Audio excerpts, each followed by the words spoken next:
Hello, everybody. Hello, and welcome to Video Game Rations, a monthly video game club. I'm one of your hosts, Brian Swain. And I'm Eric Kreger. And I am Nolan Lorch. Eating a slice of za.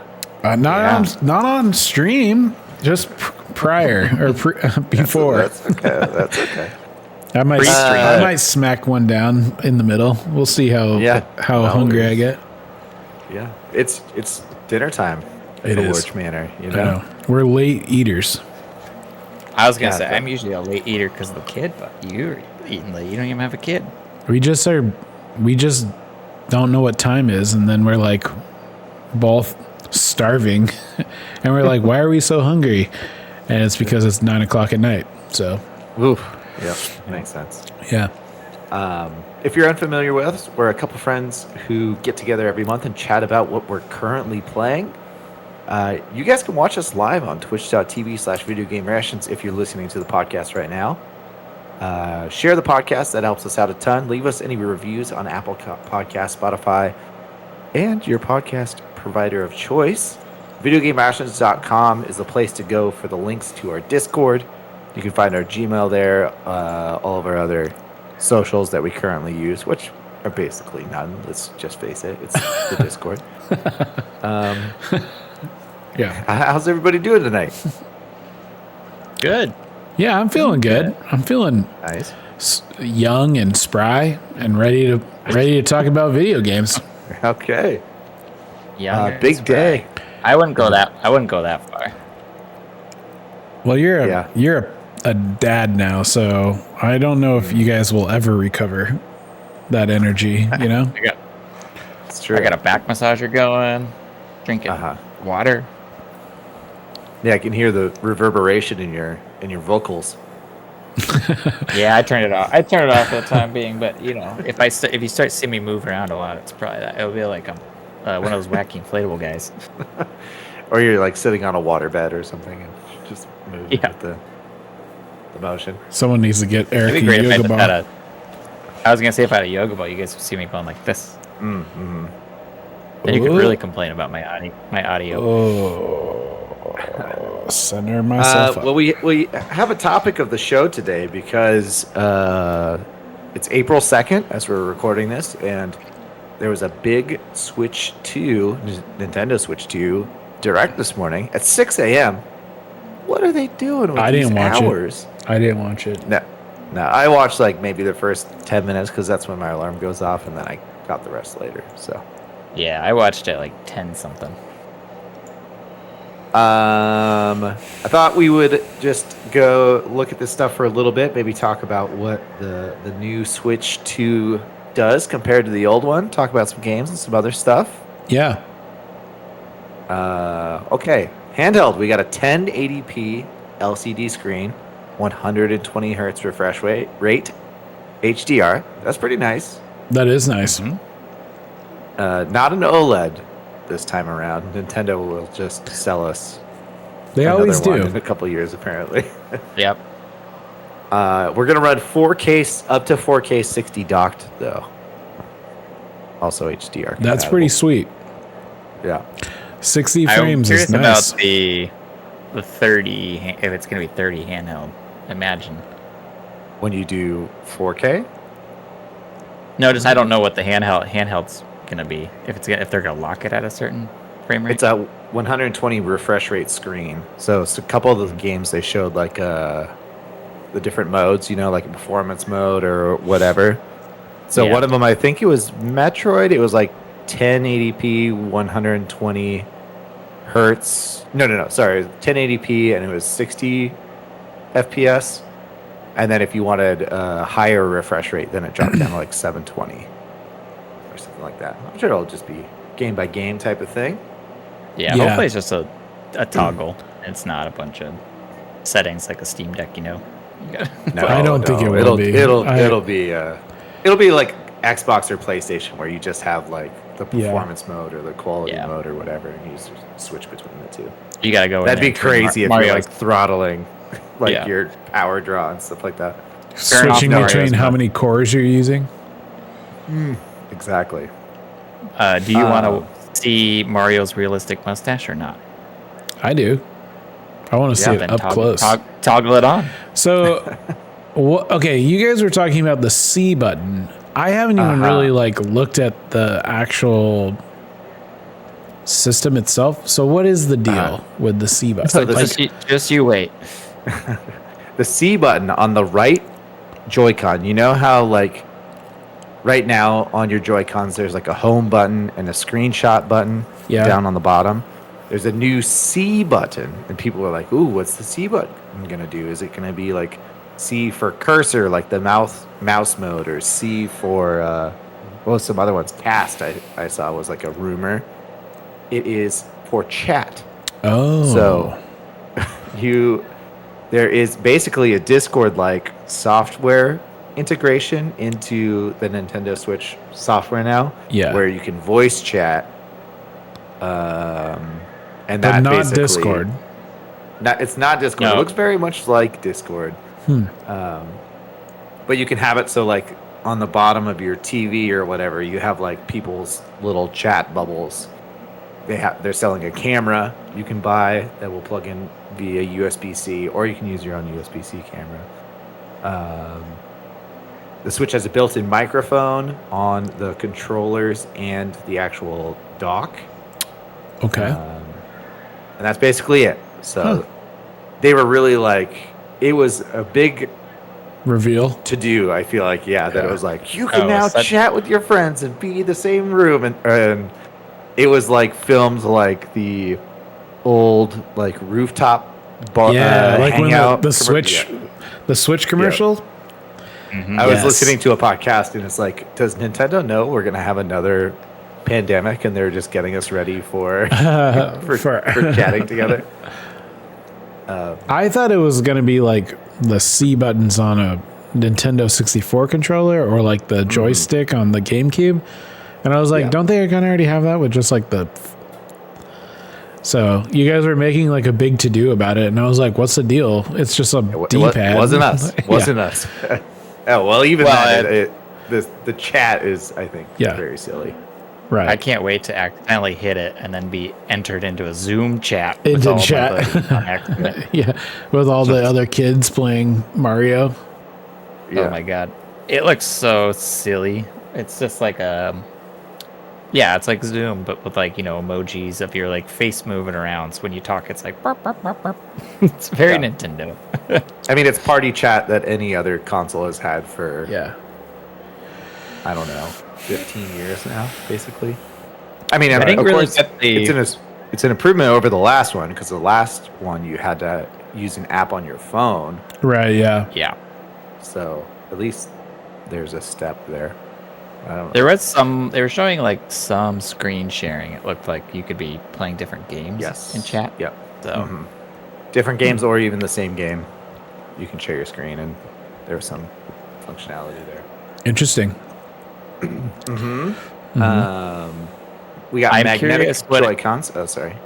Oh, I was gonna say, I'm curious what that means for streaming for them, because they're kind of always weird about streaming. Yeah.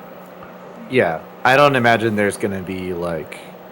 I think that was just within the Nintendo ecosystem is my guess. I don't think you're going to be able to stream it on like Twitch or anything directly from the handheld or the dock itself. We got magnetic Joy-Cons. We all kind of knew that part already. And then the other tease from the reveal that they confirmed is that you have mouse capability for the detached Joy-Cons. So basically, you flip it on its side, and it's got an optical sensor in there, and you can move it around and click around like a mouse. They were showing it with like the new Metroid game, where you're using it like a first-person shooter, basically. Really?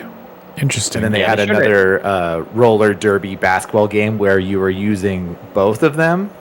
Like your person's in a wheelchair basically, and you're using them as your hands to like turn and go forward and backward and stuff. Cool. Kind of look like a tech demo type of thing, but that's cool. Like a kind of reminded me of ARMS, Sure. It's like these do motion controls and you can punch with them and stuff. It looked like Rocket League, but Rocket League if you wanted your hands to be really tired at the end of it.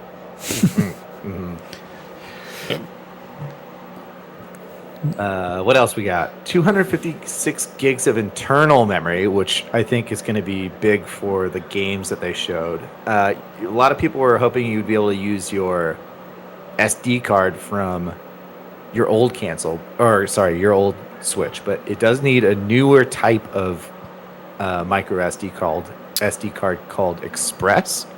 Yeah. And they are expensive. Yeah. Yeah, they are. $60 for 256 gigs, and I saw a 1 terabyte for $200. Yeah, for I those had to get an express card for the Blackmagic camera I was using. That read-write speed is crucial for that kind of stuff. Which makes sense for recording 6K 8K video onto an SD card. Yeah. But maybe seems a little extreme for playing Mario Kart. Yeah.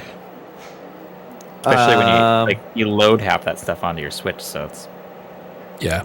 Yeah. Well, I mean, so we can just skip over to the games. Like they were showing a lot of, I feel like the higher quality games from like the last couple of years, like Elden Ring, Cyberpunk was on there. So what like your Cyberpunk install on a Switch 2 is, if you just have 256 gigs, Yeah. you're gonna eat it up pretty quick. Mm-hmm. You know, I think Elden Ring is 40 or 50. Hitman: World of Assassination has to be huge. Yeah, it's big. Games. It's over 60. Did you say that game sucks? No. Oh. I was like, damn. I strongly disagree. Some games that stood out to me. Mario Kart World looks awesome. Yeah. So is that a new Mario Kart? Oh yeah, buddy. Oh, I didn't see that. Oh yeah, it's kind of like a big. It's like all the race courses are on one map basically. Oh. And there's like the typical Grand Prix where you go around, but then there was also like a different mode. Like you could drive around the world. You could drive around. Oh, yeah, that's sick. And then there was a battle royale like type of thing, which if you guys remember Forza Horizon, we did it. I was streaming it one time, and it's like there's checkpoints to get through the world and stuff. And that the was actually player really pool got fun. like smaller and smaller. Yeah. Yeah, that's so I cool. think they took some cool stuff from that. Nice. Donkey Kong Bonanza. I don't know. Bonanza. Bonanza. Bonanza. That looked pretty good. They showed that one at the end. I missed that one too. It's like a open world-ish. Is it like? It looks more like Super Mario Odyssey to me, but Donkey Kong. Oh, cool, dude. You have Love big open areas. I do love me some Donkey Kong. Everything seems to be destructible. Ooh. You can You can smash through the ground and stuff. Yeah, there's a lot of cool like particle effects. Any games stand out to you, Eric?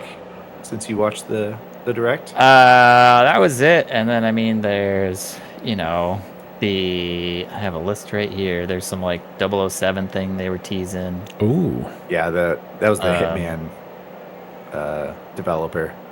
Oh, nice. Did they show it? 007. No, it was just saying it was going to come to Switch. Yeah, I mean, there's the Hyrule Warriors new content look like. Yep. No, I mean those are the big ones. Otherwise, everything was like. You guys are totally missing the Dust Blood. Dust Blood. Well, yeah. I'm not really sure. I'm still not sure what that is. It's Bloodborne, basically. Yeah. PvPvE. Oh, it's not it's kind of like the Elden Ring game. That's kind of what it seems like. Oh. They didn't say a whole lot about it except like it was going to come out in 2026. There's a trailer. Apparently, it's Bloodborne, a spiritual successor to Bloodborne or something. Yeah, that's what people are calling it, and it's called. Essentially, they call it that, or just people calling it that? No, I think it's just people are saying. Okay. Yeah. The joke is it's a spiritual successor. I mean, it looks like Bloodborne. Like I didn't know. I just saw someone said that they have a Bloodborne game, so I watched the trailer, and I was like, "This looks sick." Yeah. I didn't realize that it was like the whatever that Elden Ring one-off is. Yeah, kind of interesting to have a multiplayer only title on a Switch for an exclusive, but yeah, I we'll see. hope that's not locked like Bloodborne. Oh my god, Night Rain is what I'm trying to think of. Elden Ring Night Rain. Oh. Yeah. Huh, cool. Well, I mean, I don't know. People seem stoked on Night Rain, so maybe this one will be really cool on the Switch. But yeah, hopefully it will not be locked, because that would suck. Yeah, I think that's what people are not stoked about. Yeah. I mean, what was the other one that came out from... Oh, I guess Monster Hunter Rise was on the Switch, and that got released on PC later, so... Yeah. Cool. What else? Yeah. They talked about a couple Switch 2 or games that were going to get enhanced or upgraded for Switch 2, including Breath of the Wild and Tears of the Kingdom. Improved Oh my God, frame what? rates and visuals. What about that silly app? Oh, yeah, I didn't really read too much about the app. Oh my god, it's a Siri style map, and you can like ask it questions like, I want to go to this castle, and it says, okay, move, this many steps to the right. It's like, Oh, really? it's like a virtual assistant For your phone. those two Zeldas? That you play, that you have in your phone. It tells you like stuff. It's like a digital map, basically. Well, yeah, okay. Interesting. It's like a weird GPS thing too. It was pretty hilarious the way they're showing it up. Kind of missed that one.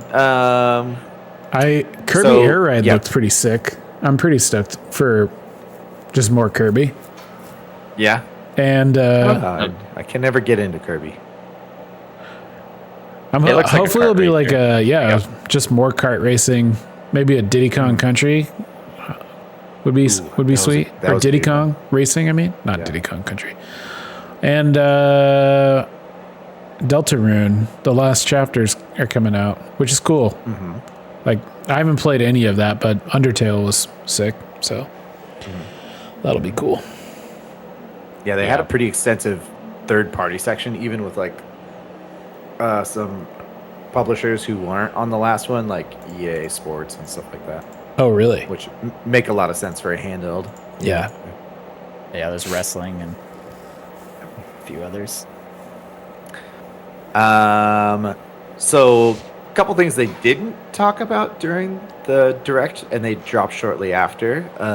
The console itself is going to be $450. And then there's going to be a Mario Kart World bundle that is $500. And then some game prices started coming out, and this sent everybody up into a tizzy, as the internet does. The initial rumor, which we're not entirely sure on, is that, well, for sure, Mario Kart World, that game's going to be $80 retail. It's weird. You bundle it for $50 though. Yeah, I think they just want to sell more of those ones or whatever. And then I think it was just a UK retailer had the physical version for $90 of Mario Kart World. But since then, some US retailers like Walmart and Best Buy and stuff have shown that the Mario Kart World physical version is $80. But still, where Nintendo is popping the seal on the $80 base game, I don't know, thing. Yeah. So I pulled the numbers on Cyberpunk and Elden Ring because they both have Game of the Year editions. They're Game of the Year edition, all the DLC, both of those are $80. Base game is on like Steam, on Steam and PC, or Steam and Xbox, PlayStation, or whatever.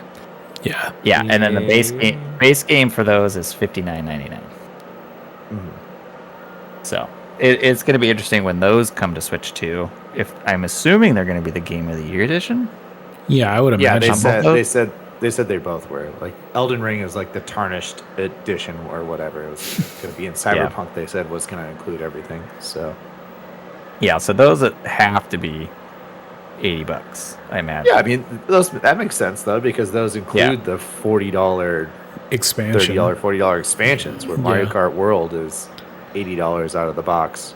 And then you're And gonna then have even to buy like Tears of the DLCs and Kingdom stuff. was $80. Yeah. Yeah. So is Tears of the Kingdom for the Switch $60 or $70? Tears of the Kingdom came out at $70, which was their most expensive game. I think it was the only first party game that came out for the Switch One that was $70. How much do you think the upgrade's going to be? $10? Maybe, Probably more. Well, I saw that they were going to charge $80 for the Switch 2 version, like if you don't own the Switch 1 version. Can you So, yeah, maybe $10. can you play Switch games on the Switch too? Yes. Okay. There's a list of some that like aren't quite compatible yet, but they said they're working on it or something. But it's the same cart size and everything. The digital store stuff's supposed to all transfer over. Oh, that's It's good. supposed to do all the new things. Now, can you play Breath of the Wild on your Switch 2 without upgrading to like the Switch 2 version? Yes. Okay. It just won't be the higher frame rate and visuals and stuff or whatever. So, Yeah. Yeah. That's so weird. I don't. Yeah, I'm I curious really about don't like if they're going in and like really up-resing textures and like that's one thing, but like if you're just unlocking like better specs, frame rates. that seems so fucked up to me. You know? Yeah. Yeah. Yeah. It's a very Nintendo thing to do, I feel like. I was going to say, these prices are I all mean, that's what Nintendo. PlayStation did too. It depended on the game for sure. I think it was more publisher based on the game because when the PlayStation 5 first came out, there was games that got like the newer version or whatever for free. But then they started doing like Horizon Zero Dawn got a full remaster that they sold instead and replaced, and I think they charged people like $5 for that one or something like that. Huh. But then Xbox just has the smart delivery for almost all the games, which you just get the best version of the game when you're thing, no matter where you own it. So Yeah. yeah. Love that. It's muddled. That's crazy. Like, I mean, that's just crazy that some of these older titles, I'm just curious if they're going to jack up the prices on the Switch. There's always the Nintendo upcharge, I feel like. You know, whenever all those games got ported over, like even what Resident Evil had a streaming only version, and that was like $40 or something, and then I think it was to me, $8. Yeah. It's just like some of these games go on sale frequently, and you can get them for like, $20, $30 cheaper. Yeah, that's you never know- that's never the eShop though. It's never Nintendo doesn't drop any of their stuff. I don't know. It'll be interesting. We'll see what they do. Yeah. And you guys buying one? Pre-ordering? I'm thinking about it. Yeah. Cody's pretty stoked. Ooh. So I think it would be worth it for us. Yeah. And we could, can you play like Switch to Switch? Switch to Switch 2? I don't know. They didn't really. They just showed the Switch 2 playing together. Like if you had two copies of Mario Kart 8 or something, could they play across from each other? Is that what you're saying? I have no idea. Because it would be sweet if we could play. Because I think you can play a game like Mario Kart local from Switch without having to pay for online and stuff. Mario Kart World, a lot of their Nintendo first party games, like you can play off of one copy, but Mario Kart World is only a Switch 2 game. Right, yeah. But I know enough people who have an extra copy of Mario Kart 8 that we could play, side by side or whatever. But right. Yeah, I don't know. I don't know that. Yeah, I mean, I don't know. It seems cool. I'm here for the Donkey Kongs and the Mario games. Donkey Kong looked good, but I am not going to shell out $500 and then another 70 for Donkey Kong at the moment. Yeah. So Yeah. too rich for my blood. That's spendy. Yeah, I just- Spendy. Brings Maybe me, it's it brings me too much joy, and life is too short, so I don't give a fuck anymore. I don't know. There's just not like Donkey Kong and Mario Kart are the only ones that I'm interested in. All the older ones I like have on Yeah. Steam Yeah. Deck. Yeah, I mean, I think a lot of that's for like the Nintendo people that don't have another console or whatever that are Right, coming from yeah. the Switch One, where those games Yeah. wouldn't play it. Like, you know, and they need to fill out the lineup because there's only going to be so much software for it. It's like, so Yeah. who can we ask to bring their game over to Switch now that it can run it? Yeah. If I can pre-order the Mario Kart World Bundle, I'll probably do that. And All right. seems fun. I mean, like, I'm gonna get it eventually if a new Zelda comes out. So, Yeah. or like a new Yeah. Mario. Yeah. So, Right. whatever. Maybe the OLED will be out by then. Yeah. Yeah, maybe the OLED. At I actually $600 or don't- $700. Care about the I don't care about OLEDs that much. Like, it's very cool, but it's not something I'm ever like go out of my way for. Like, like it would have been sweet if it was in there, but like if it would have made it $600, I would have chosen the $500 one for sure. You know what I mean? That's why I assume it's not on there. Yeah. They need those prices to come down or whatever. So, But well, it'll be interesting to see how it all goes when pre-orders go up. What, next week? April 9th, I think? April 9th. So, Yeah. yeah. Hopefully It'll be sold- it's not going to sold be a sold out kind of situation. I guess the rumors are that it's going to be the most available, or like they prepared the most for the launch of this one, but I Are feel they like going it's to always limit like that. And then they limit also, it too? Like, it always depends on the retailer, you know? yeah. Apparently Nintendo, you can register to buy it from Nintendo, and you just there's like some requirements, like you have to have spent like a certain amount of hours on your last Switch or something. Oh, baby. I got that. Crack her open, let her run. Just plug it in. So I would check that out, and you can register whichever one you're interested for, and they'll Cool. just send you like an email where you can buy it. Yeah.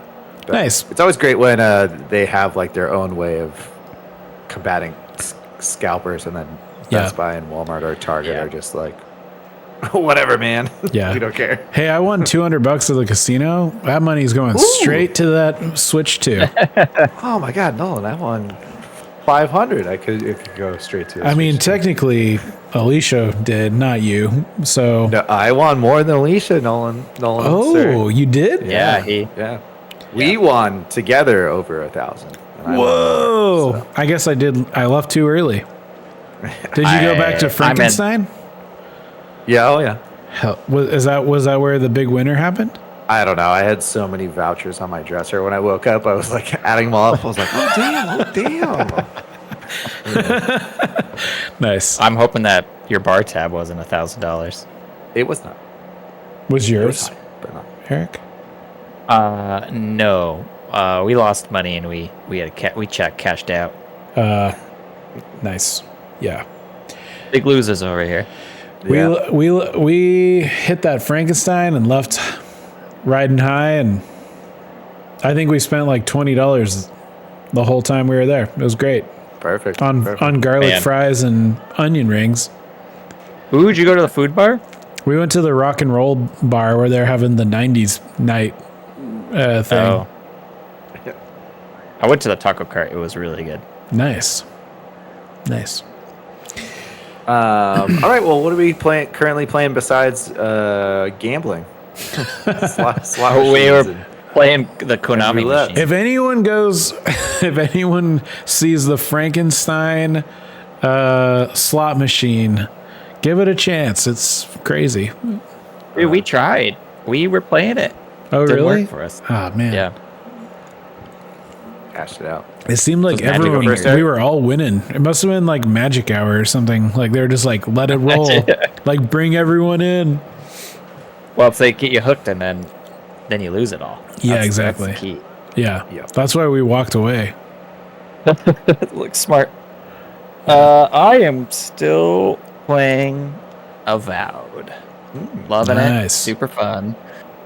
I don't have a time stamp for you, but I think I think 75 to 80% of the first area. Decided to move on to the second area. Nice. So now I'm in the second area. I didn't realize it was like broken up into like big area chunks, which is cool. And yeah, just right now I am going through all like some side quest stuff there. I like to clear the map first to get all the zippy points around. The zippy points. Yeah. And then fast travel or? Yeah, fast travel. Or what? Okay.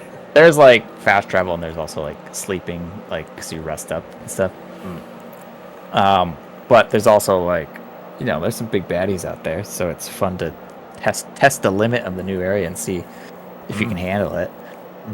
And I'm doing all that before I go to the big major town, and the major town has, that's where all the main story stuff happens. So I haven't progressed the main story beyond the first chapter. I'm just doing side quests, which is super fun. Still, the hand-to-hand combat is so fun, and getting in there and like whacking some lizard guys with a big old axe and stuff, and they like ragdoll around. It's great, and you can use the shield to deflect and parry a little bit. It's great. I switched from what was I using before? I was using a wand. You said you were using like magic pistols or something like that. That's what I'm using now. I originally started using a wand, which is super cool. It's good, like a quick blast. You're like pew pew pew pew pew. Yeah. And now I'm using a pistol, which is super slow, but it shoots like lightning. If you that's charge cool. it. So yeah, I'm using that, and then I switched to a big old two-handed axe to get up and close on some of these guys. Man, so fun. I think I said this last time. Ray isn't really doing it for me. Like there's a big, evil thing happening to land. I'm there to cleanse it. It's not really hitting. There's some like cool stuff from like the Pillars of Eternity world from the last games that they keep mentioning, which is cool. It sounds really interesting, and I'm like, man, I just want to like know that story. The dead fire. So there's a lot of like little stuff like that they're dropping in this, but yeah, it actually got goofier too, which is awesome. Oh, nice. I was waiting for the weird stuff to happen, and it's starting to happen. Yeah. Otherwise, I think that's the big one I'm playing now. I'm hoping it's gonna keep eating up my time until I finish it. I'm not gonna 100% it because there's like hidden treasure maps and stuff. I don't think I'm gonna do any of that. Yeah. I also figured out that so there's not like the enemies don't scale, which is really nice. But you have to scale your gear to the enemies. So it tells you like before you go do a side quest if it's like too hard for you, and it's based on your gear, not your like character level. Yeah, I've noticed that. Like I'll have like my wand out, and I'll go to do a side quest, and then I'll switch to my sword, and it's like, what are you doing here? Like you're not ready for this. And I was like, what? I just looked at it. Like it took me a while to figure that out. The characters tell you too. They're like, you should get a different weapon. It's really? Yeah. And I just like force my way through it with like magic and stuff. Have you unlocked more than one side character? Yeah, I got 2 now. Okay. There's like a third one that I think they're trying to like force on me. You can like leave one of them behind in the first area. Oh, really? And I'm not sure how that works, but I was just like, you need to come with me because he has this ability that like shoots a ray out and tells you where treasure is. Oh, cool.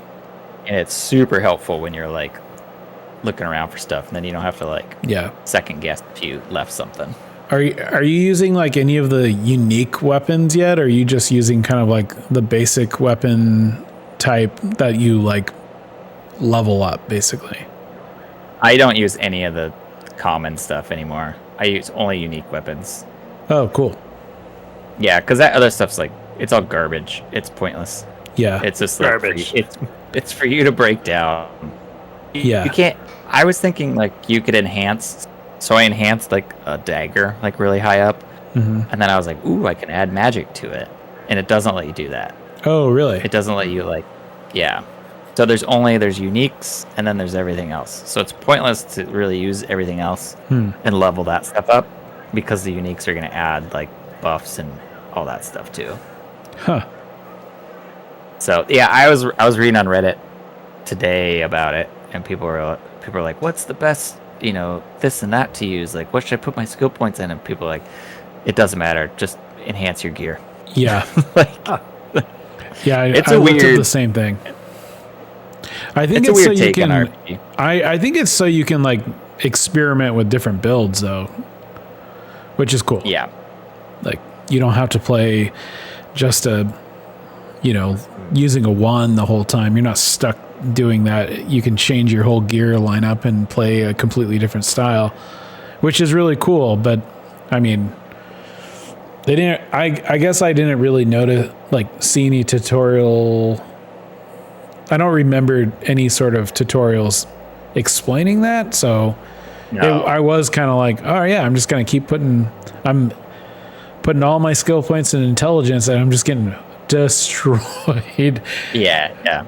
But yeah, It's interesting because I'm wearing like heavy armor, and I'm also wielding a wand, and I'm like putting my points in the fighter class, so it doesn't take away stamina, so I can be like nimble, but also like wearing heavy ass armor. yeah. I mean, it's I cool don't too know because if you can make it so you can wear heavy armor and not take any like magic. You can basically be like a heavy magic user. Like it seems really flexible, and that's what's really cool about it. Yeah, I think people just want it to be like more hardcore. Yeah, But it's simple, and they don't really explain that it's simple. I like it. Yeah, super fun. I've been really enjoying it, and maybe it's because it feels pretty streamlined, but it's nice. It just is fun to jump in and play. Like I haven't played much. I'm still really early on, but I jump in, do a side quest or like two, and it's great. Feels great. Yeah, I love it. I think it's cool because I jumped around on PC and Xbox too, and it's all my saves are there. Nice. Love that. Man, Yeah. the difference between the quality of the S and my PC. Phew, boy. I've been mostly It's- playing on the Steam Deck with through that GeForce Now streaming thing. Mhm. So it looks really good, but it's small on my Steam Deck. So, but I think I'm going to install it on my PC soon and just keep playing it there so I can play it at full screen. Yeah. I need to get some settings dialed in on my PC because like the hair and the water are all like speckly, like dissolvey. I gotta Right, figure out yeah. what that is. That's probably the DLSS or whatever the upscaling is. It adds like all that dithering weirdness. They all just look like they're magical. Like his beard was all like glowing with pixie dust. And, I like, mean, it was I pretty- wouldn't be surprised if that's what it is because everything is so like jacked up, Yeah. Yeah. Nice. Nolan, Brian, what are you guys playing? Oh. I will go. I've been playing Monster Hunter Wilds, which has been super fun.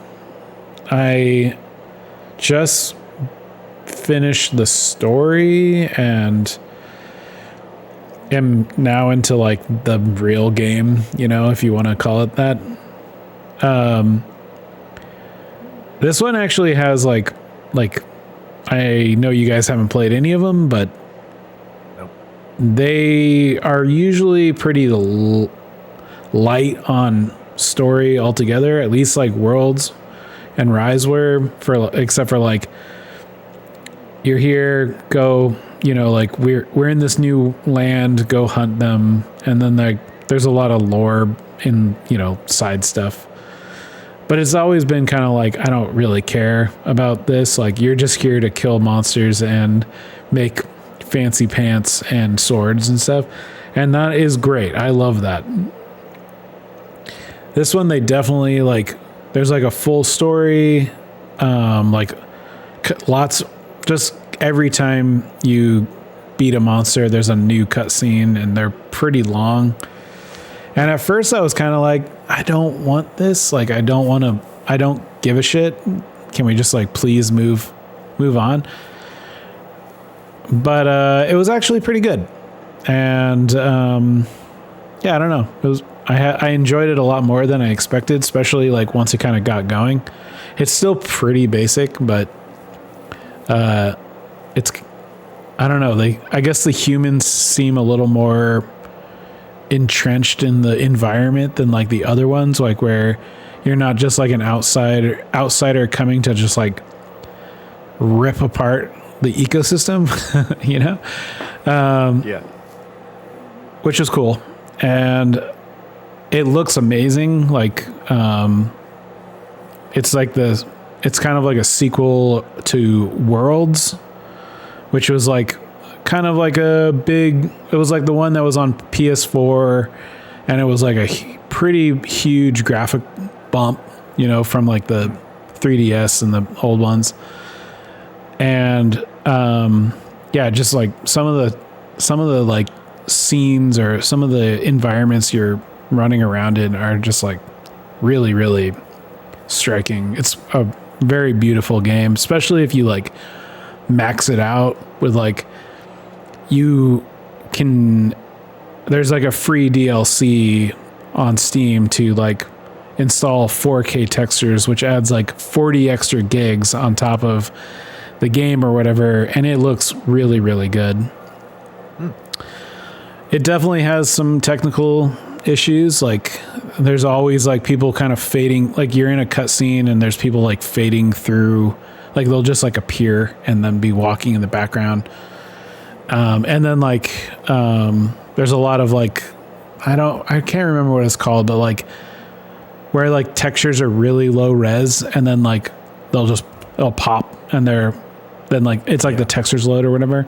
That happens a lot, which is kind of sucks. You're trying to enjoy a cutscene and things are popping, all the textures are loading while you're trying to pay attention and take it in, But all that stuff is great. I did watch the Digital Foundry video on it when it first came out, and I was like, oh, okay.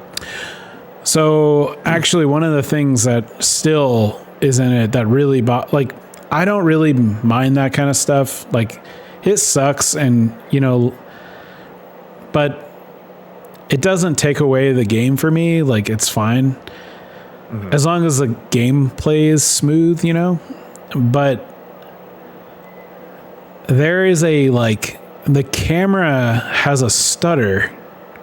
It's if it's on a character and it's doing a slow pan, it's stuttering noticeably, and it is I have to look away almost. My eyes are bugging out trying to watch the characters emote. Yeah. And I'm why is this happening? This is way worse than any sort of texture pop or whatever. And last time I played, they've come out with a couple patches and it's definitely getting better, but I was pretty shocked to see that was still in there, because I don't know, it just seems very, very noticeable and intense to me. It seems like that's a mistake, but yeah. It's on RE Engine, right? Yeah, it's yeah, it is. Yeah. So I'm surprised that there's some of those issues. I mean, I understand the world is a lot bigger, and I think Dragon's Dogma 2 had. Yeah, I think Some they're of the kind similar of pushing the texture stuff, limits but- of it. Yeah, they've definitely. I mean, I know Dragon Dogma still runs pretty poorly too. So, but as far as like the actual game goes, like it has been running great for me, and it's sick. It's just so fucking sick. Like everything is so like it's hard to describe. Like I've too wanted sick. to take Can't even describe it's it. too sick. I've wanted to take like so many videos like in the moment, you know, cuz like you're fighting like one of them you're in like a sandstorm with like lightning, like all this like lightning effects happening, and you're fighting this giant like woolly mammoth looking dog thing. And it's just it's incredible. Ah, man. Whew. Good game. Gonna fire it up after this, huh? No, I'm going to bed after this, but no, it's great. Like I don't. I mean, if you've played a Monster Hunter, like the gameplay mechanic loop is always like really fun. Like learning your weapons and stuff is always great, and I don't know. It's just a super fun game, but I haven't done much of the after campaign stuff. So it's going to start getting a little more like grindy and more like your builds are more important and stuff like that. Like I've been playing pretty loosey goosey, and they're coming out with like the first like really big patch, which is adding like a hub world and a bunch of new like stronger monsters to fight. So like the skill level is about to jump like significantly. Like it's been pretty easy, which has been great because I've been trying weapons I've never used before, and they all play so differently that it can be a little intimidating to like switch to something if you've already upgraded, you know, like another path. So Yeah. but yeah, it's great. And me and a couple buddies have been playing, and yeah, I love it. Yeah, IGN was talking about that in the Game Scoop last week about the level of the monsters. People were saying it was kind of easy once you get to a certain area. I mean, I haven't played a lot of Monster Hunters, and I know they were like really hard on like they were really.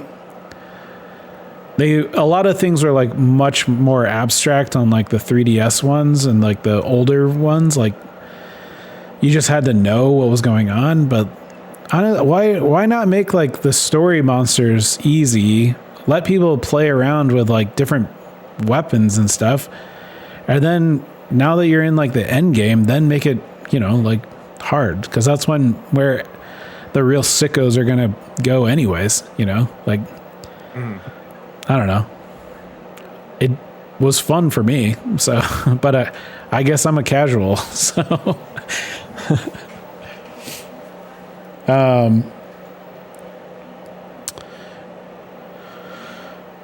what was I gonna say? Sorry. I had to ban somebody in chat, so I forgot how to do it. So Oh, dude, I never know took how me a second. to do that. What were they Cordless doing? wants to know if we're ready to pay $90 for Switch 2 games. Yeah, man, Nolan's ready. He's pre-ordering. I'm gonna do it. I don't care. Not I. I'm Not this guy.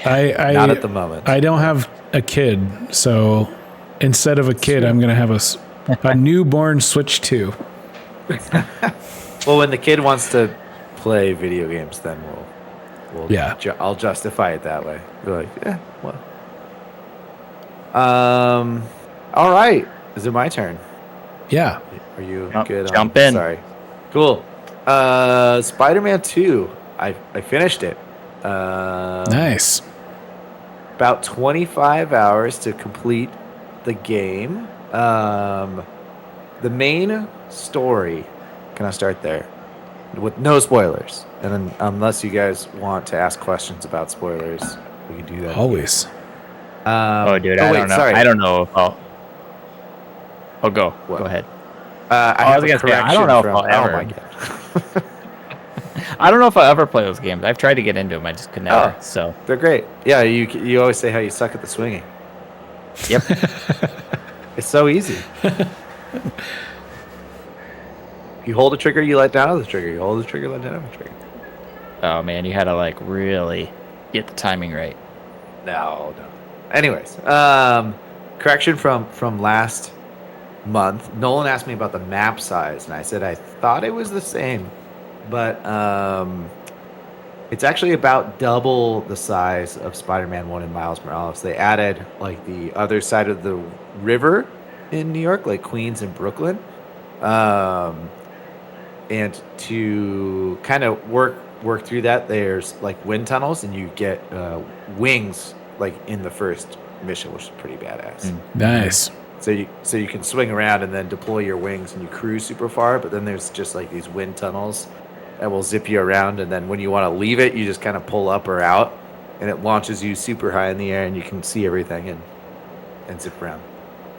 I always thought that was a funny. I always thought that was a funny Spider-Man design where he's got the web armpit. Yep. The little mini wings. Yeah, they talk about how they kind of like develop that or whatever. So let's see here. We get to play as the dual protagonist, right? So you get to play as Peter Parker and Miles Morales. And I guess kind of the big thing in the first game was like, yeah, you get to play as like an older Peter Parker, like he's done with school, and you're not doing like the origin story like through Peter Parker in high school and all that stuff. So it starts off and you're playing Peter Parker. He's older, he's more mature again, but he's kind of just like struggling with like being a regular ass adult and being Spider-Man at the same time. Like he can't hold a job because he has to zip away for like Spider-Man duties, and like you go to his house in the beginning after the first major mission, and he can't pay his bills. So it's like, man, this is kind of like a bummer stuff. Like it's not what I want to do as like an adult or Peter Parker. So they're like trying to tell that side of his struggle, I guess. And then it eventually is like he has a trouble maintaining his relationship with Mary Jane and stuff because he's Spider-Man, and he's not as connected with Miles Morales as he should be. Well, you don't like character depth, Brian? No, it's just it's boring. It's I don't know if it's just like adult stuff that other adults deal with, and it's like, all right, not as fun because you do get to play as Miles Morales. And he has like better abilities than Peter Parker does from the first game. Mm-hmm. Like he has his Venom skills and electricity. So, and you can toggle between them. So it's like skill tree is like far more interesting. And just like his relationships and his friends are more interesting. He is like, still a senior in high school. So he's trying to get that stuff sorted out. But I don't know. It was just more fun to play as Miles Morales, and then you have to go back to Peter Parker, and you're like, "Oh, bummer, Peter Parker." I don't know. That's how I felt. I think that's just Spider-Man, man. Yeah, he's always been kind of a whiner. Yeah, he's maybe. Yeah. Okay, I want to tread on this topic lightly because this mission got a lot of credit, and I do think it deserves a lot of credit. So Haley is Miles Morales's love interest, and she's hard of hearing in the game. I don't know if it's that way in the comic books. But in the first game, you had to do some Mary Jane stuff. You had to do some Mary Jane and stuff. This one too, but there's an optional side quest where you get to play as Haley.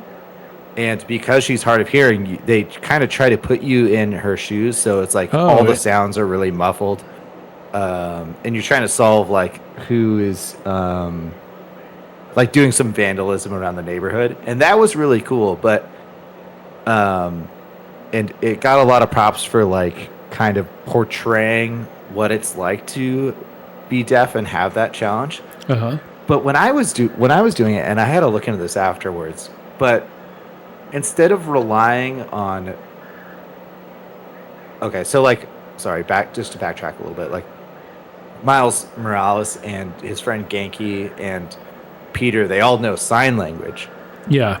And of course, not everybody's going to know sign language. So Haley has to communicate with people in the quest line that don't know sign language. So instead of like trying to understand people's like face, how they're emoting physically or through their facial expressions, like these goofy like emojis pop up over their head, like super cartoony, like a smile or whatever. And I'm like, this to me, it kind of like completely took me out of like what I'm supposed to be experiencing as Haley being hearing impaired. So I don't know. Like I said, what they were trying to do was really cool. I just thought it was kind of weirdly implemented in that one situation. Right. Huh. But I haven't guess, even heard about that. Oh yeah. Maybe I'll drop it in the Discord or something. Yeah. That sounds cool. Like that they even tried putting that into the game. It was just weird when like a goofy emoji pops up over somebody else's head when you're trying to like communicate the challenge of being hearing impaired. There's like not one-to-one related, but like Mario Odyssey, like in the text, because it says like Mario's happy, and then it shows like a happy face of Mario. Do you remember that in those games? They did that for accessibility reasons too, I think, just because their audience was like younger. But it is weird to put that into context of Heart of yeah. More adult focused, I'd say. Right. And also like just more technically advanced where they could do more of those, like, you know, it's full body capture. Like they could have do sign language, or they could just, I mean, I guess why wouldn't they just have her comment? Like does she talk in the scenes? No, she is like typing it on her phone or using some sort of like, she'll call Miles Morales and it's like, so is it kind of like, it's like some voice dictation type of thing. Okay, so is it kind of like UI from the phone being like integrated into the world? No, because it's the other person that she's talking to. Like, it's over like their head. Interesting. I don't know. I'll have to look it up. I'm curious to see what it looks like. I also sound like, but. And then, so overall, like I really enjoyed the game and the main story. And there's kind of one main critique that this game has, is that a lot of the side missions and side activities are boring tasks. And they're kind of just like, so Sandman's like the first major set piece in the game, and it's like a big villain, and he kind of leaves like these stone fragments of his mind, and there's like maybe 20 of them all over the city. And to finish that side quest where you solve you know, kind of what made him break out of prison and turn big Sandman guy again, is you have to go and collect these fragments. And it's really like you just go to each location and then you beat the baddies and then you break the stone open. And you just have to do that like 20 times. Whoa. So, and that's a side quest? 20 might be much, but then there's like the Prowler, who is Miles Morales' uncle. He wants you to help like decommission his old stashes so people don't steal the tech. And to progress that story forward, you have to do this basic, easy-ass puzzle to unlock the Prowler stash like 12 times. Is it the same every time, too? No, it's like slightly different. So that, I don't know. People didn't love that. I didn't love it either. And then for the side missions, the first one had a lot more of them, like these really in-depth side missions with like full story and stuff. So there's like a cult called the Flame that you have to like hunt down, and they're like branding people in the city, and they're like pyromaniacs and stuff. And those missions are really cool, and it potentially ties into a sequel. But that's like it as far as like a big side mission, side quest, side story that has anything like really impact on like the main plot of the game. Like there's not really a whole lot that's adding on to the main story like other bigger open world games, I guess. Yeah. And it is a shorter game. I think people could easily finish it in like 16 to 18 hours if you focused on just the main stuff. But I thought some of it was kind of fun when I was zipping around and I would stumble on something. But then I wanted to finish up the game, and I was like looking at my Sandman quest, and I had like 8 of them. I'm like, oh God, I gotta like do 8 of these in a row, like that type of thing. You know? But overall, I had a lot of fun with it. Good follow-up to the first one. I know I had some beef to squash, but... And now they just need to give you Wolverine. Yeah, Wolverine's going to be the next one from... God, I wish they would get away. I'm very curious. I just wish they would get away from Marvel games. I'm so sick of it. Just do something else. Yeah. I mean, they did do Ratchet and Clank in between Spider-Man 1 and 2. That's true. That's true. There was Rift Apart in there. Was there something else? I can't think of one. I did start playing Resistance, the first one. Oh, yeah? Yeah, it's great. Yeah, I'm pretty sure Wolverine's the next thing that we know of. There's not going to be DLC for Spider-Man 2. It was rumored that there was going to be like more of a Venom DLC for it or something, but that never. Yeah, I thought Venom was like the main part of the game. Venom is the main part of the game mostly. It's the driving force of the story. Just because you get Harry, who's not around in most of the first one. He, light spoilers, gets the symbiote attached to him to cure his like blood disease or whatever.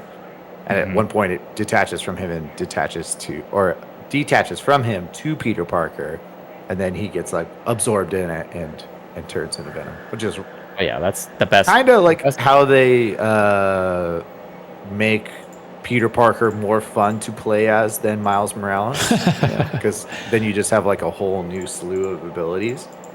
And then like all the other Venom stories, like it starts to take control and doesn't want to let go, and all that fun stuff. Yeah, man, the hit 90s TV show, the whole Venom arc is great. Oh yeah, love that show. Not Spider-Man 3 with Tobey Maguire. I mean, I love that movie too. I just watched those all 3 of those movies again. Oh, great movies. Wow. Great movies. It's weird that they went that direction with it, because usually when he has Venom on, he's like very angry and like Instead of they just went like, oh, he's emo now. Dude, it's so good. Oh my god. I think they had to figure out how to make it like a more PG-13 version of it, right? I think that like something happened between the director and the studio, and he was just messing with them, because it's just so funny. Now, when you watch it now, you're like, this, no way were they like, this is a good idea. And I think the rumors were it's like a bunch of scripts smashed up, or like didn't another director take it over? I have no idea, but I love it. It goes down in history as probably one of my favorite superhero movies now. Yeah, we have you on the podcast saying several times it's your favorite Spider-Man.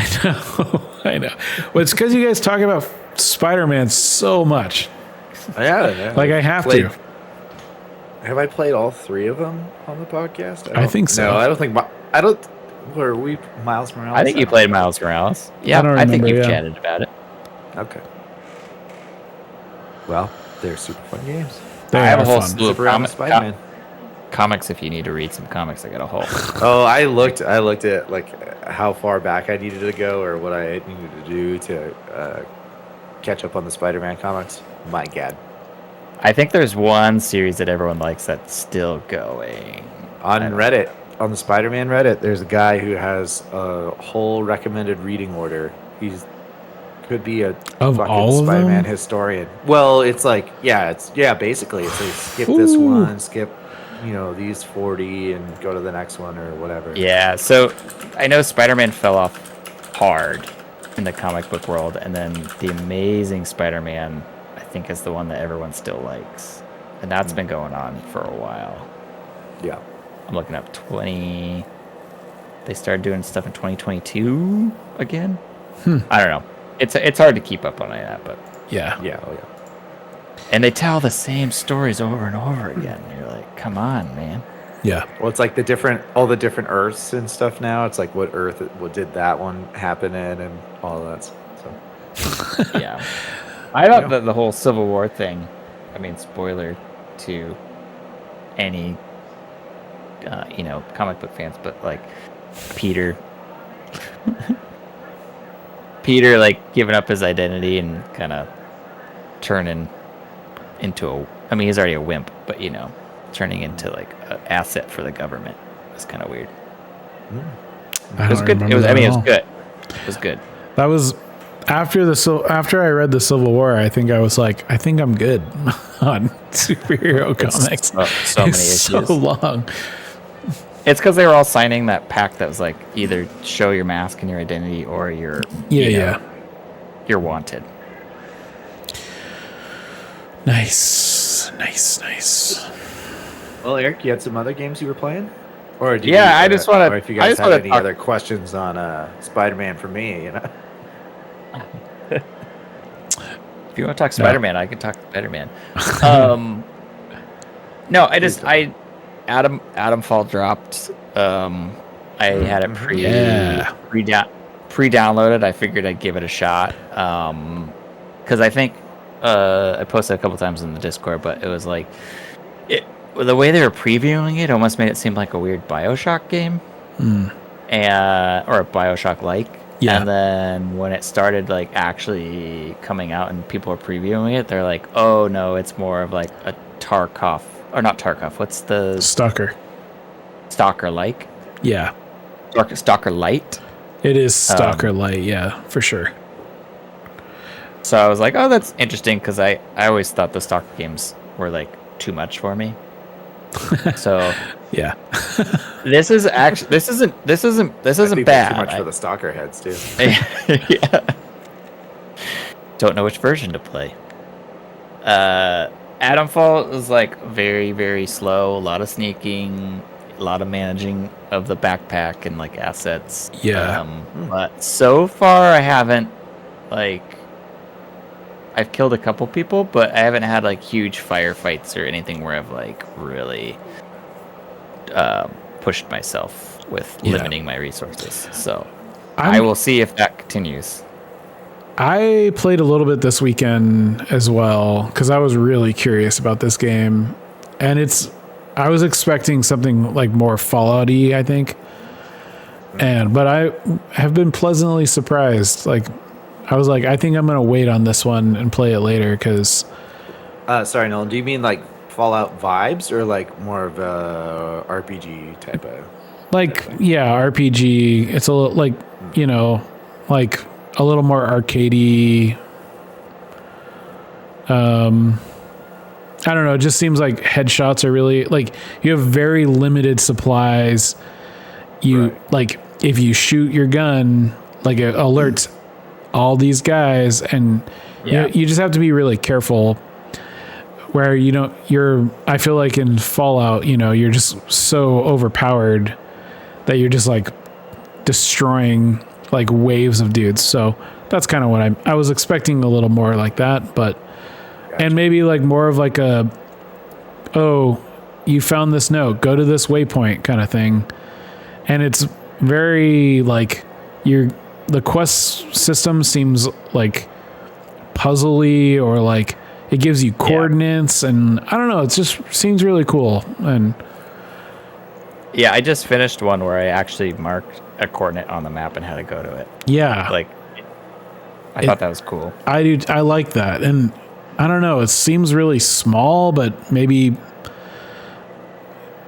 deep or like a smaller game, but kind of like full of all sorts of little secrets and stuff. So I want to play more of it for sure. But it looks really cool. I'm gonna wait. I'm gonna wait till I finish like Avowed or something, and come back to it too. Yeah, same. Is it pretty it's short also, or is it long?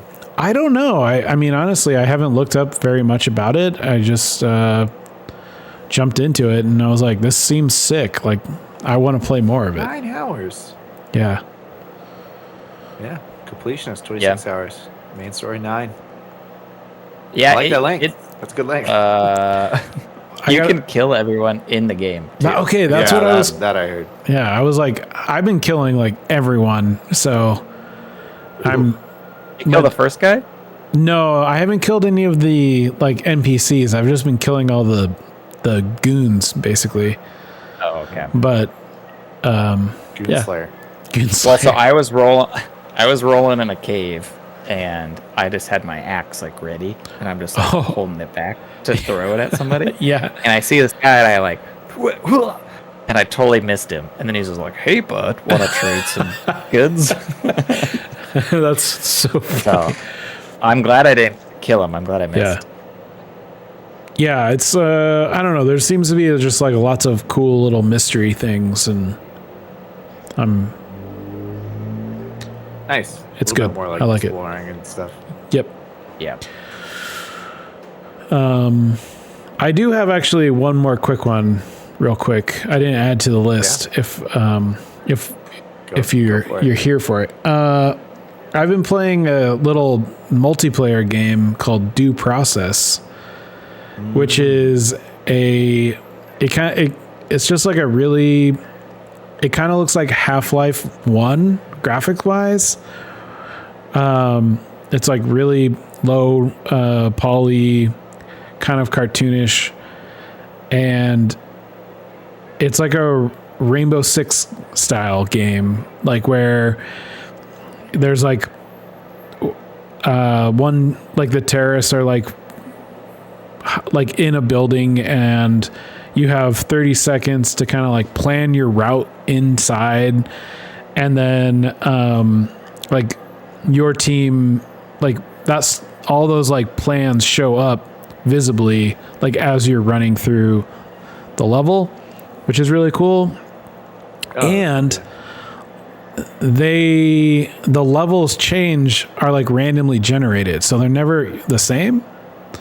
So the planning is actually really important, and you have limited supplies. So like if round one you're like, okay, we want to like turn the power off and go like try to sweep them in the dark with night vision, and you all take night vision goggles and you all die, you can't use night vision anymore. Like that resource is gone.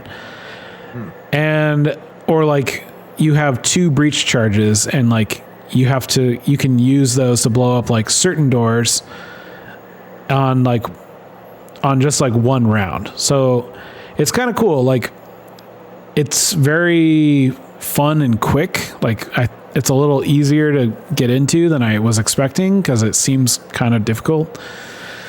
But we played like with 5 people on Monday, and like all of us, only one of us had played before, and we all were, by the end, we were like making plans, and like, I don't know, it was just really, really fun, and like reminded me of like old school Rainbow Six a little bit.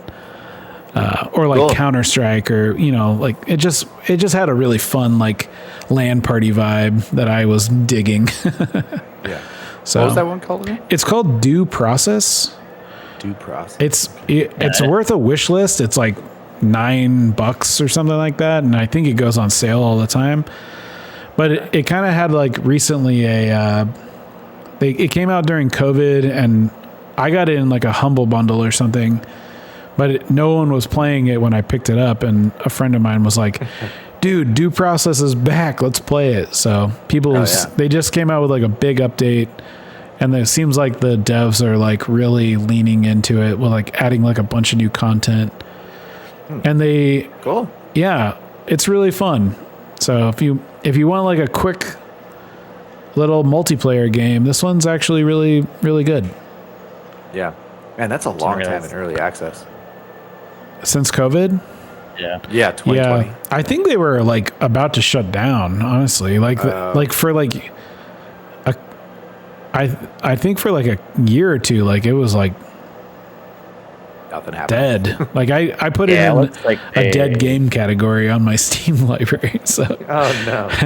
it looked like they were published or produced by Annapurna, and I know they had all that stuff nice. too. So Well, curious. it's an awesome game, and I hope they keep working on it, because it seems like they're adding like all sorts of new game types, and it's great. Nice. Yeah. Brian, you got one more? I do. I kind of have two more actually. Oh, they'll both. Look at both this be gamer, quicker. man. Yeah. Well, where do you find the time? I found it. I think Spider-Man 2 I finished pretty early in the month. But anyways, I consider myself on a VGR backlog tour at the moment, because there's some games that we played back in the VGR days that I wanted to go back and finish, but I never got around to it. And one of them is Returnal, and I was inspired by that recent what was it, a PlayStation showcase or a State of Play, where they teased their new game, House Marquee or House Mark, or I can never remember how to say that one right, but they showed Saros, which is supposed to be like a spiritual successor to Returnal, not a sequel. But I was like, God damn, I need to go back and finish Returnal. And I was, how do I put this? You were in the last chapter, weren't you? Or you chapter 4? Yeah. Well, are you talking the areas, or? Oh, this will just be a spoiler. Returnal, when you're playing the game, I went in going completely blind. I didn't want to know anything about the story or even the stages. Like, I didn't want to see the areas just because it's such a visually cool game. But you get to the end of Act 1, and it doesn't tell you it's Act 1, but you beat this boss, and you get a cutscene, and you're like, oh shit, we finished the game. That was sick. And then it restarts again, and basically the world is completely changed, even though it's the area and the layout's similar, but like the enemies are different. It's like a forest vibe instead of like a ruin vibe. So like the areas just kind of go through like an environmental shift, and you basically have to run through the 3 biomes again. Yeah. To get to the quote unquote final boss. So I made it through Act 2. I got to the second biome when we were playing it for the podcast, and I never went back. So I did have to take a little bit of time to reacclimate to the game and learn the controls and stuff again. And once you start going, I was like, oh, it's so good. It's so addicting. You just want to do like one more loop, even though they can be pretty long.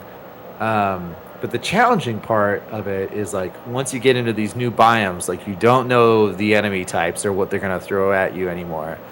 Or how leveled up you need to be, or basically anything like that. So I got to the second biome of Act 2 a couple times and was just getting completely stomped. And I was like, it's a lot of time by the time you get to that point. I'm like, 2 hours into a run. I'm not gaming, 4 or 5 hours a night anymore. So it's like, damn, I want to do that again. But so what I did was while I was at work, I was basically just watching like a guy do a walk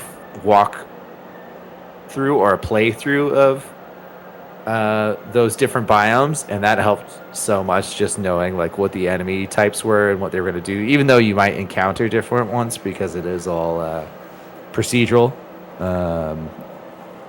well, as far as what enemies show up in what areas and stuff. So made it through biome 2 one night, and then got through biome 3, made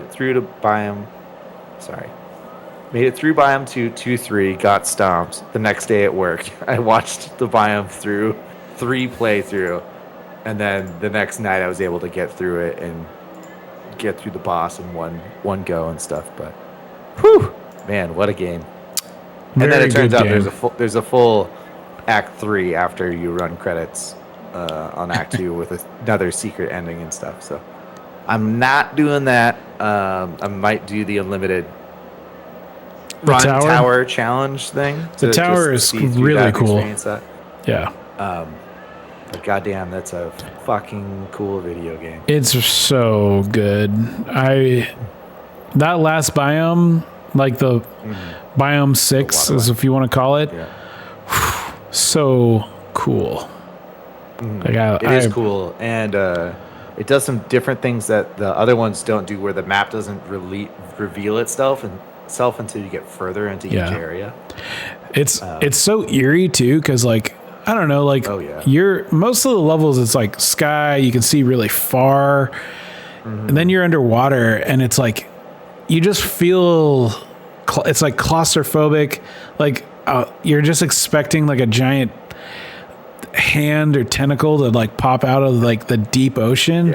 It's I think some of that I noticed was like the sound design, like everything sounds really muffled, where in those other biomes you can hear really well around you and stuff. And maybe it had something to do with like, Sony was selling that 3D audio tech, like maybe it was something different, or the controller like would alert you in different ways with like the triggers and stuff. But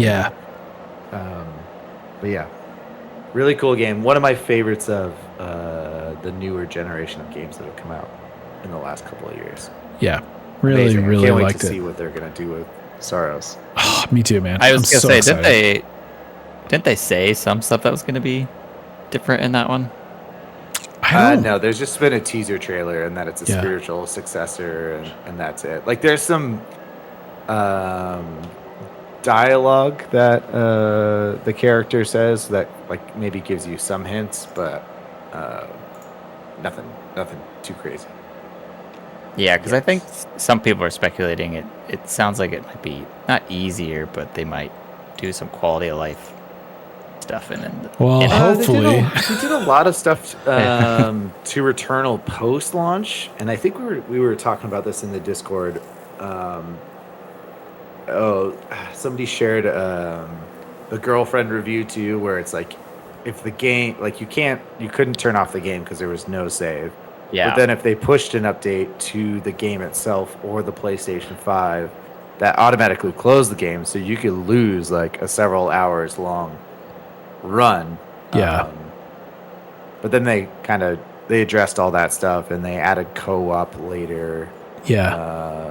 So I think they learned a lot. I was kind of speculating, like, I wonder how much that bad press around like how poorly implemented that stuff was kind of hurt the game sales or whatever. I know it didn't sell very much. No, which is unfortunate, because I mean, it's even with the saving, it is a hard game. It's a hard game.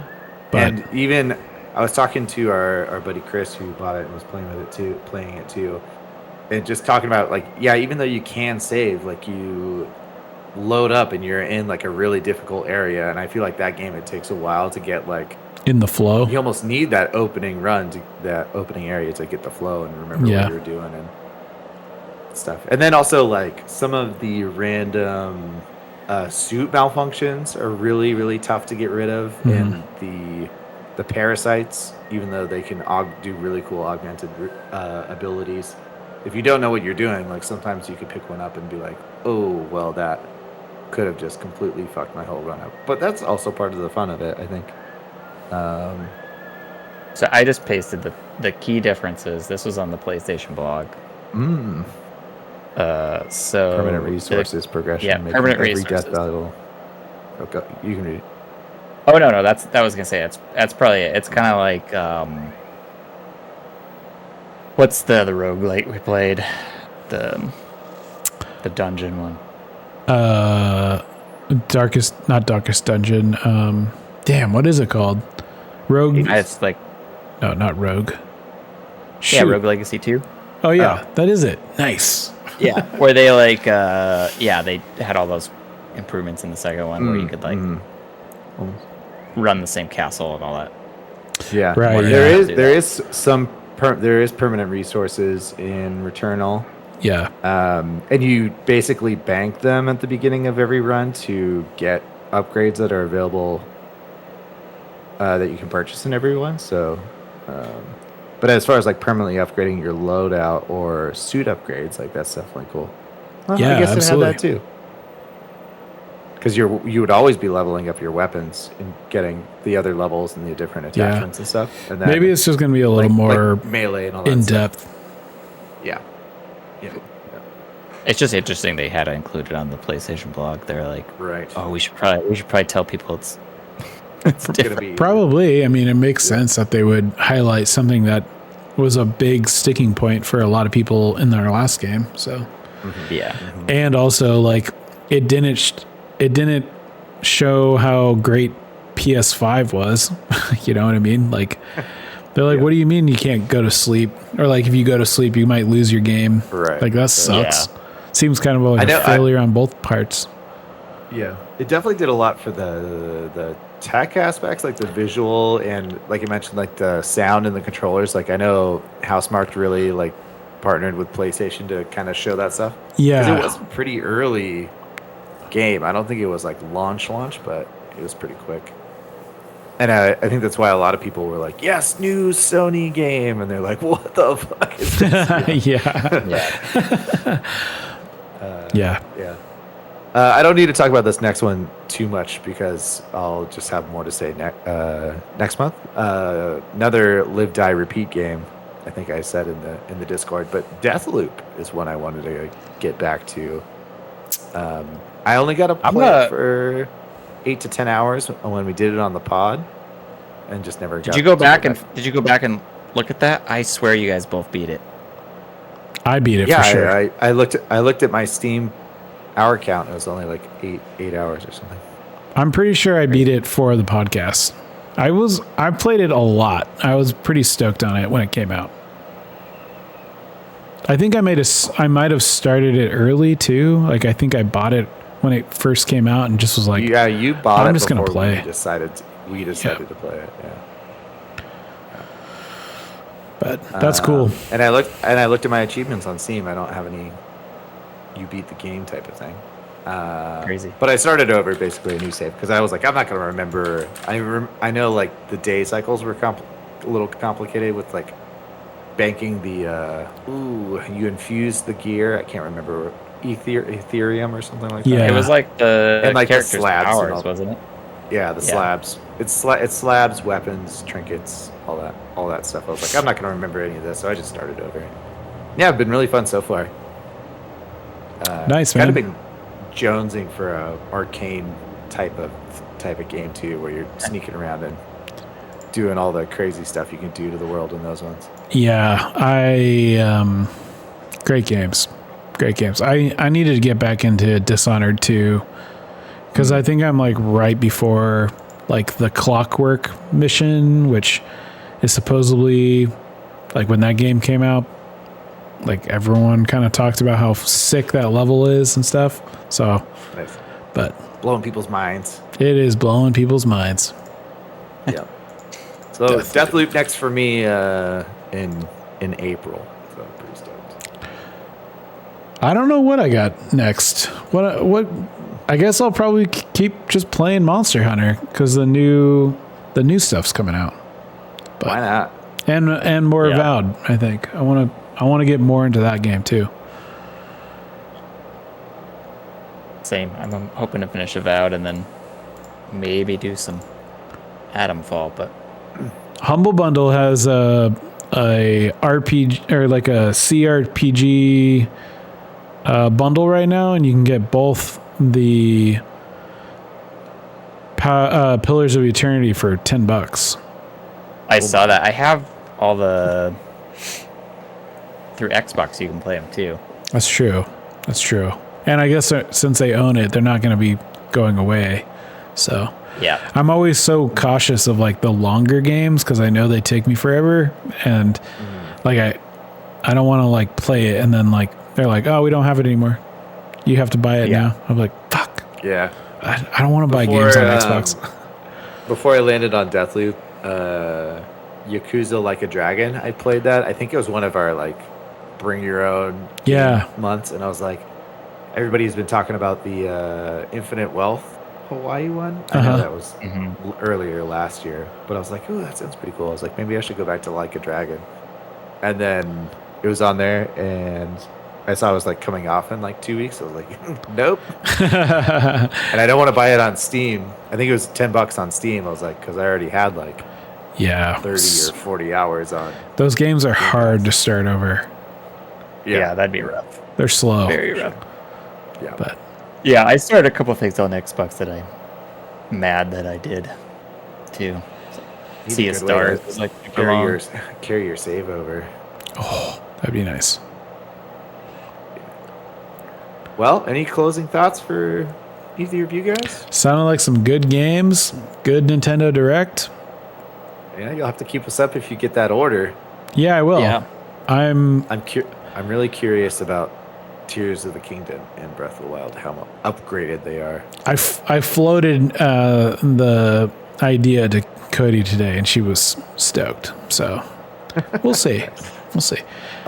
Alicia's been playing, ever since COVID. She got a Switch Lite. She's been playing a lot, and I told her it was coming up, and she's like, "Well, you'll have to let me know what comes up today." And I told her like just the price and like $90 games and $500 console. Yeah, I don't know. I know we're trying to wrap it up, but just like I'm curious, just how much that's gonna kind of put them out of the family market. Like used to be the more affordable type of thing, and it was cheaper than the other consoles, and now a Mario Kart bundle is gonna cost just as much as a PlayStation 5. Yeah. Or No, cheaper. The PlayStation 5 digital is $400. I thought they were going to do the whole like it's still available on Switch One, but yeah, all the games, just like the first couple, like Donkey Kong and stuff. So like when the PS5 and new Xbox came out, there was like cross-gen games for like ever. Yeah, that would be nice. But they just said nope. You got 24 racers in Mario Kart World. You think a Switch One can handle that? No, absolutely not. I do also want to see how it's hard on a YouTube video, but like how nice it actually looks like graphically. That's kind of what I'm curious about, especially like the games that they're porting over. Like, how are those going to compare to like? I think a lot of people were thinking if the Switch 2 is as powerful as like a Series S or whatever, are they going to try to go that route or whatever? So I'm just kind of curious how they cram that all in that handheld, Yeah, for sure. We'll see. We'll see in just a short couple months. Just give me a new Zelda. Oh, I'm gonna need it. It's gonna be so long. I know.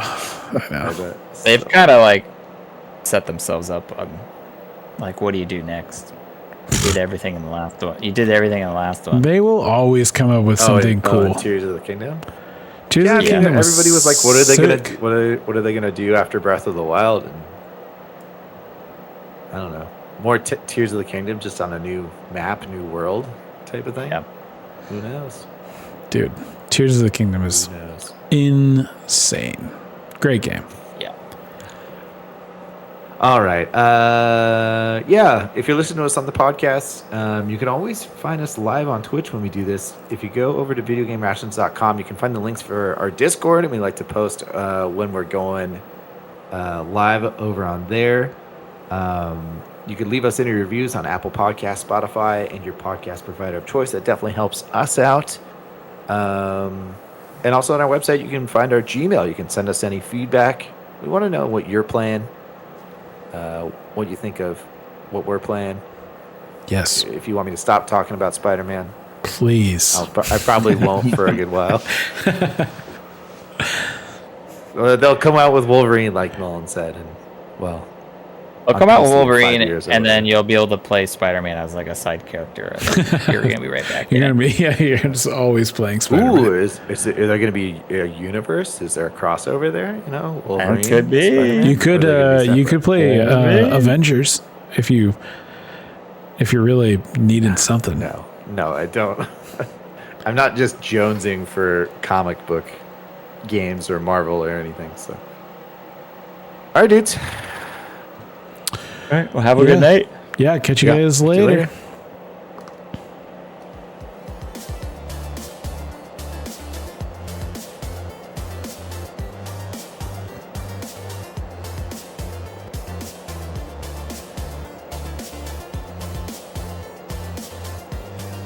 Boom.